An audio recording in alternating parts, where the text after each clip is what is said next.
Je m'appelle Tiken Diafakoli, je suis artiste reggaeman africain d'origine ivoirienne. Young people revolution, intelligent revolution, must be African education. Notre objectif avec le Festival historique du Manding, c'est de rapprocher la jeunesse de son histoire.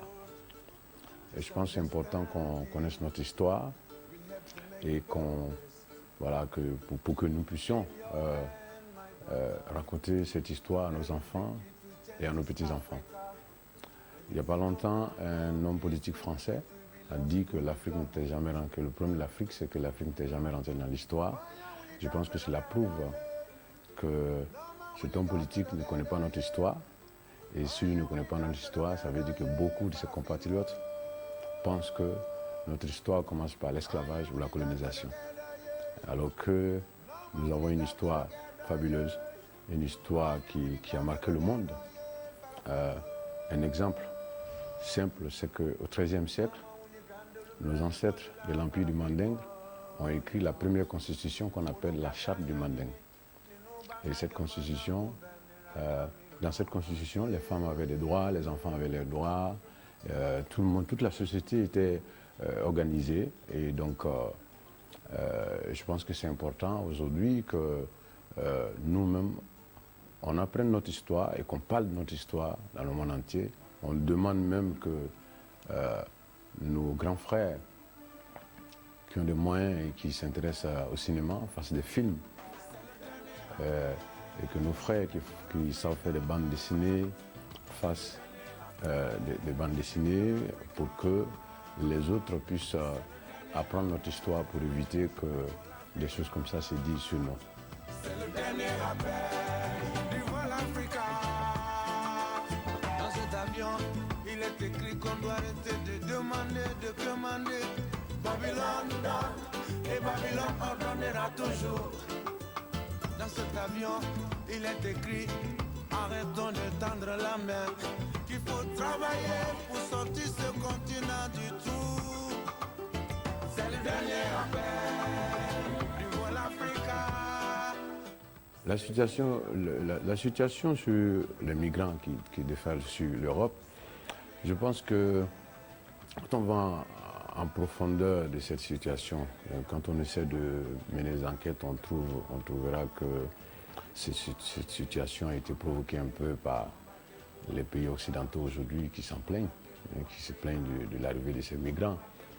Soit ils sont allés provoquer des guerres dans des coins pour pouvoir piquer le pétrole, soit pour des intérêts politiques, ils ont mis des gens en palabre, si je peux m'exprimer ainsi, et tout ça, ça a provoqué des situations qui font que les gens bougent, que les gens partent de la Somalie, que les gens partent de la Syrie, que les gens partent de l'Érythrée, etc. Je ne veux pas dire qu'ils sont les seuls responsables. Je pense que les dirigeants de ces pays-là ont une responsabilité, mais je pense qu'il faut tout faire pour accueillir ces migrants. Et à partir du moment où ce problème sera résolu, il faut maintenant trouver des solutions pour avoir un autre comportement, et je veux dire par rapport à la politique envers ces pays-là. Il ne faut pas que l'Occident continue à prendre tout pour lui et ne rien laisser aux autres. Et je pense que ce sont des situations comme ça qui font que les gens partent de chez eux. Sinon, chacun est mieux chez soi. Je pense que la plupart de ces pays, il y a le soleil, il y a la mer, c'est des gens qui... On a bien vu que c'est les élites qui partent maintenant, surtout de la Syrie. Donc, je pense que c'est des situations qui sont provoquées par des conflits d'intérêts, qui font qu'il y a tous ces mouvements. Maintenant, en ce qui concerne les Africains qui viennent, moi je pense qu'ils ont le droit de venir, mais je pense aussi que la place de la jeunesse africaine, c'est en Afrique. Voilà. Si toute la jeunesse africaine part, je ne sais pas qui est-ce qui va changer les choses à notre place. Au temps de la colonisation, il n'y avait pas forcément de visa, mais nos parents, malgré qu'ils n'avaient pas besoin de visa et qu'ils savaient, il y en a qui avaient les moyens de partir, mais ils sont restés en Afrique, ils ont lutté et nous avons eu l'indépendance. Et je pense qu'aujourd'hui, notre devoir, c'est de tout faire pour réserver une autre Afrique à nos enfants et à nos petits-enfants. Et cela ne peut pas se faire sans nous. L'Afrique a besoin de ses enfants. L'Afrique a besoin de bras valides. Donc notre place, c'est en Afrique. Et c'est le message que je tiens, en tout cas, quand je rencontre, chaque fois que je rencontre la jeunesse africaine ou bien la diaspora, je leur dis, notre place, c'est là-bas. C'est notre devoir de rester et de lutter pour la démocratie, de lutter pour la liberté, de lutter pour tout faire pour que nos dirigeants aient un comportement différent. Ouvrez les frontières, ouvrez les frontières. Ouvrez les frontières, ouvrez les frontières. Vous venez chaque année, l'été comme l'hiver, et nous on vous reçoit toujours les bras ouverts. Vous êtes ici chez vous, après tout peu importe, on veut partir alors ouvrez-nous la porte. Ouvrez les frontières, ouvrez les frontières. Le message, c'était que les Africains ont le droit de partir aussi, ils ont le droit. Un Français, par exemple, quand il veut aller au Cameroun ou en Côte d'Ivoire, il peut improviser un voyage en une semaine.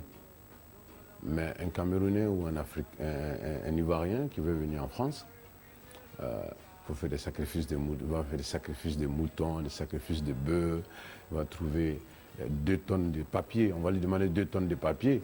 Je pense que c'est une injustice qui mérite d'être dénoncée et c'est cette injustice-là que j'ai dénoncée dans Ouvrir les frontières. Nous avons tout ce dont les pays occidentaux ont besoin pour continuer le développement. Nous avons de la terre, nous avons le soleil, la nature nous a tout donné. Et donc je pense qu'il faut continuer à sensibiliser ces jeunes-là, leur dire que ici c'est la galère, que la France, c'est pas facile pour nous. Et il faut surtout que les frères qui sont déjà en Europe disent la vérité à ceux qui sont restés au pays. Il faut arrêter de faire des photos sur les Champs-Élysées, à côté des belles voitures, pour envoyer au gars là-bas, parce que le gars qui reçoit ça dans le quartier dit non, oh merde, il faut que j'y aille. Parce que lui, il était avec nous au quartier il y a 3 mois. Celui-là a pu s'acheter cette voiture, bien sûr, il a pu faire ça et ça. C'est que moi aussi je peux. Je pense que c'est des choses comme ça qui poussent certains à aller se suicider dans l'océan. Et c'est vraiment dommage. L'Afrique a besoin de ses enfants. L'Afrique, c'est le continent de l'avenir. Moi, je suis convaincu que si on continue le combat comme la génération consciente d'aujourd'hui est en train de le faire, si on continue à nous faire respecter par nos hommes politiques, par nos dirigeants, je pense que dans 50 ans, c'est nous qui allons refuser le visa aux Occidentaux. Un jour, ils vont décider de bouger, comme tout homme. Hein. Je pense que tous les humains, depuis la nuit, depuis très longtemps, l'homme est toujours allé vers des lieux où il espère trouver de meilleures conditions de vie. Et je pense que la plupart des Occidentaux qui vont en Afrique, ils ont du mal à revenir. Et je pense que ça, c'est un signe que notre continent est un continent qui a beaucoup de choses positives. Ce qu'il nous faut aujourd'hui, c'est stabiliser ce continent. Et nous devons tout mettre en œuvre pour stabiliser ce continent, pour avoir la démocratie un peu partout, c'est-à-dire donner la parole au peuple, donner le pouvoir au peuple. Et je pense que cela est possible. On a vu aujourd'hui le courage historique du peuple burkinabé qui a dit non, et c'est le non qui a été respecté. Je pense que cela peut se passer aujourd'hui dans tous les pays d'Afrique. Nous aussi on veut connaître la chance d'étudier, la chance de voir nos rêves se réaliser, avoir un beau métier, pouvoir voyager, connaître ce que vous appelez liberté. On veut que nos familles ne manquent plus de rien, on veut avoir cette vie où l'on mange à sa faim, on veut quitter cette misère quotidienne pour de bon, on veut partir d'ici car nous sommes tous en train de péter les plans. Ouvrez les frontières, ouvrez les frontières. Je pense qu'effectivement, la chanson est plus d'actualité aujourd'hui parce que cette immigration elle est plus médiatisée aujourd'hui. Quand il s'agissait que des Africains noirs, c'était moins médiatisé. Maintenant qu'il s'agit de d'autres peuples, voilà, je pense qu'on parle plus de ça aujourd'hui et il y a même les frontières qui s'ouvrent. Et donc, je pense que ce morceau est plus d'actualité aujourd'hui qu'hier. Bon, nous, en tant que reggaeman, la plupart de nos chansons, quand on les sort, c'est dans le temps que le message devienne une réalité. Et donc, c'était comme ça les chansons de Bob Marley. Voilà. Même quand on écoute Get Up, Stand Up aujourd'hui de Bob Marley, on sait que c'est un morceau qui est d'actualité, alors que c'est un morceau qui a été chanté il y a plus de 30 ans. Et je pense que si nos dirigeants avaient assuré, personne n'aurait envie de venir ici. Parce que, franchement, il fait bon vivre en Afrique. S'ils avaient arrêté de se battre pour des postes politiques et essayer de tout faire pour créer des emplois, je pense que ces jeunes-là n'allaient pas partir.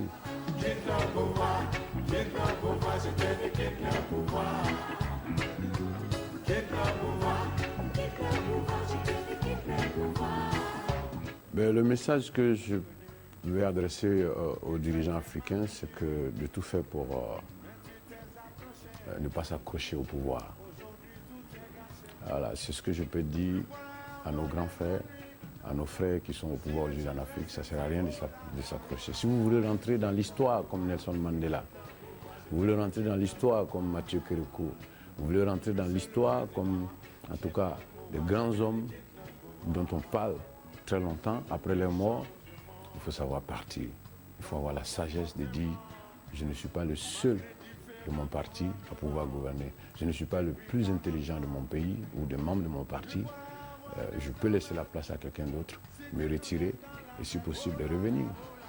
Comme ça, votre pays et même le monde entier gardera une bonne image de vous.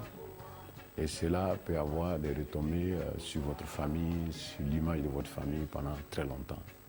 Donc c'est le message que je souhaite adresser en tout cas aux dirigeants africains.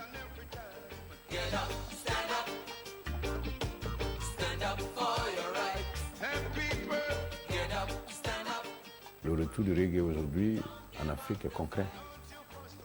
Parce que le reggae avec un message politique, comme au temps de Bob Marley, le reggae avec un message, en tout cas un message qui concerne la majorité des populations, c'est en Afrique qu'on le trouve aujourd'hui. Quand vous arrivez en Jamaïque, c'est vrai que les gens ont du respect pour les anciens, mais ils écoutent plus, la jeunesse écoute plutôt du dancehall, du raga, mais le reggae roots n'est plus tellement à la mode. Le reggae avec un message fort n'existe pratiquement plus en Jamaïque. Et quand vous avez des grands noms comme Alpha Blondy, comme Lucky Dubé, paix à son âme, comme des milliers de jeunes Africains qui font du reggae aujourd'hui avec un message fort, cela veut dire que le reggae est revenu à la maison. Et à travers cet album, je voulais aussi prouver que la source du reggae, c'est en Afrique.